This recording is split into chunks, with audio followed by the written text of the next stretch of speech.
Hi hello నమస్తే, అందరూ ఎలా ఉన్నారు? బాగున్నారా?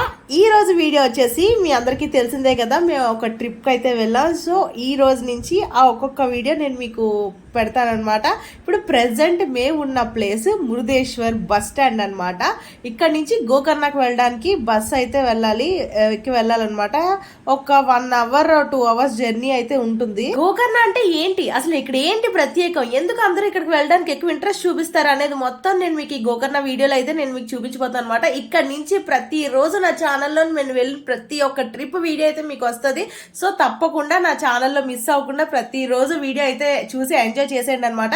ఇక్కడ ఒక ప్రత్యేకత ఉంది, ఏంటంటే ఈ టెంపుల్లోకి వెళ్ళాలి అంటే మగవాళ్ళు ఖచ్చితంగా పంచే కట్టుకోవాలి, చిన్న పిల్లలతో సహా పంచె కట్టుకోవాలి. అండ్ టెంపుల్ లోపలికి వెళ్ళాక షర్ట్స్ అయితే తీసేయాలన్నమాట, షర్ట్స్ రిమూవ్ చేసేయాలి.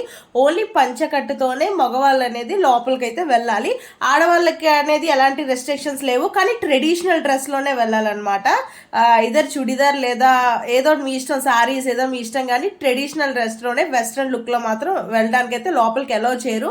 మగవాళ్ళు ఖచ్చితంగా పంచ, పైన అయితే గుడిలోకి వెళ్ళిన తర్వాత షర్ట్స్ అయితే తీసేయాలన్నమాట మగవాళ్ళు, లేదంటే అలో చేయరు. ఇక్కడ ఫస్ట్ మేము గణపతి దేవుడిని అయితే మాత్రం మేము దర్శించుకొని లోపలికి వెళ్తున్నాం అనమాట. ఇది ఆ టెంపుల్కి వెళ్ళే రూట్, గోకర్ణ టెంపుల్కి వెళ్ళే రూట్ అనమాట. ఇదంతా ఇక్కడ ఉన్న షాప్స్ అన్ని పూజకు సంబంధించిన ఐటమ్సే. సరే, ఇప్పుడు మరి మనం గోకర్ణ కథలోకి అయితే వెళ్ళిపోదాం అనమాట. అసలు ఫస్ట్ ముందుగా గోకర్ణ అంటే ఏంటి? గోకర్ణ అంటే ఆవు చెవి అని అర్థం అనమాట. ఇక్కడ ఆవు పృథ్వీ భూమి తల్లి చెవి నుండి శివుడు ఉద్భవించాడని నమ్ముతారనమాట. ఇక్కడ 2 నదులు ఉంటాయి. ఆ 2 నదులు చెవి ఆకారంలో ఉండడం వల్ల ఇక్కడ గోకర్ణ అని దీనికి పేరైతే వచ్చిందనమాట. అసలు దీని కథ లోతుకు వెళ్తే తెలిసింది ఏంటంటే, 200 సంవత్సరాల క్రితం ఒక బ్రాహ్మణుడు తన ప్రస్తుత అవతారంలో పిల్లల్ని కనలేకపోయాడు అనమాట. కనలేకపోవడం వల్ల, అది ఎందుకు కనలేకపోయాడు, తన గత జన్మలో చేసిన కర్మ కారణంగా కనలేకపోయాడు అనమాట. అందుకు తనకి పిల్లలు లేరని చెప్పి బాధపడుతూ సహాయం కోసం ఒక అడవిలో తిరిగాడు అనమాట. అక్కడ అతడు ఒక సన్యాసిని అయితే చూశాడు. సన్యాసిని చూసి అతను కోరుకున్నాడు అనమాట, నాకు పిల్లలు లేరు, నాకు పిల్లలు ఇలా జరగడం వల్ల గత జన్మలో చేసిన కర్మ కారణంగా నాకైతే పిల్లలు లేరు, కానీ నాకు పిల్లలు కావాలి అని అడగగా తనకైతే ఒక వరం ఇచ్చారనమాట. సన్యాసి ఈ బ్రాహ్మణుడికి ఒక వరం అయితే ఇచ్చారు, పిల్లల్ని ఒక పండు ఇస్తారనమాట. ఆ పండు తింటే నీకు పిల్లలు కలుగుతారు అని చెప్పి మీ ఆవిడ చేత తినిపించమని చెప్పి ఇస్తారనమాట.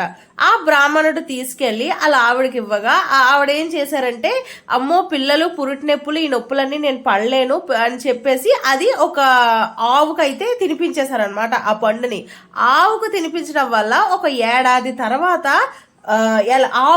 ఆవు జన్మనిచ్చింది అనమాట. ఎలా అంటే మొత్తం బాడీ అంతా మనిషిలానే అనమాట, చేతులు కాళ్ళు మొత్తం బాడీ అంతా మనిషిలాగే వచ్చింది, కానీ చెవులు మాత్రం ఆవు చెవులు వచ్చాయంట.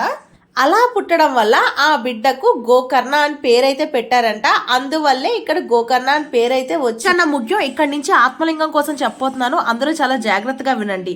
ఇక్కడ ప్రత్యేకత వచ్చేసి ఆత్మలింగం. రావణుడు తల్లి కోరిక మేరకు ఘోర తపస్సు చేసి కైలాసానికి వెళ్ళి ఘోర తపస్సు చేసి శివుడు ప్రత్యక్షం అయిన తర్వాత కోరుకున్నాడు అనమాట, నాకు నీ ఆత్మలింగం కావాలని. అలాగే రావణుడు కోరిక మేరకు శివయ్య ఆత్మలింగాన్ని ఇచ్చాడు. అది నచ్చక రావణుడి చేతిలో ఆత్మలింగం ఉండడం మంచిది కాదని చెప్పి గణపయ్య మారువేషంలో చిన్న పిల్లవాళ్ళ గొర్రెల కాపర్లా రావణుడికి ఎదురవుతాడనమాట. సో రావణుడికి ఏంటంటే పుణ్యస్నానాలు చేయాలి, సాయంత్రం సమయం అయినప్పుడు పుణ్యస్నానాలు చేయాలి. సో అందుకని గణపతి ఆ ప్లాన్ వేసి సూర్యభగవానుడు కోరగా సూర్యభగవానుడు వెంటనే కాలాన్ని మార్చగా, సో సాయంత్రం అయ్యింది కదా, లింగాన్ని కింద పెట్టకూడదు, లింగాన్ని కింద పెడితే ఎక్కడ పెడితే అక్కడ అలాగా ప్రతిష్ఠితం అయిపోతుందని చెప్పి మళ్ళీ తిరిగి లేపలేవని శివయ్య ముందే చెప్పారు. సో అందుకని ఆ గణపయ్య మారువేషంలో ఉన్న గణపయ్య చేతిలో పెడతారనమాట, వీళ్ళు నేను వచ్చేదాకా పట్టుకో అని చెప్పి.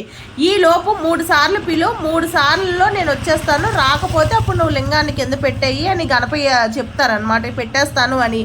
సో కావాలనే తొందరగా 3 సార్లు పిలిచినా కూడా రావణుడు రాకపోయేసరికి ఆ లింగాన్ని తన అనుకున్న ప్రకారమే గోకర్ణలో అక్కడికక్కడే పెట్టేశారు అనమాట. తర్వాత రావణుడు వచ్చి లింగాన్ని ఎంత ఎత్తినా ఎత్తలేకపోయేసరికి కోపంతో లింగాన్ని పికిలించేసరికి లింగం ముక్కలు ముక్కలుగా కొన్ని చోట్ల పడ్డాయన్నమాట. నెక్స్ట్ వీడియో వచ్చేసి మురుదేశ్వరం అనమాట. So stay tune to my channel అమ్మా నీ వెన్నెల.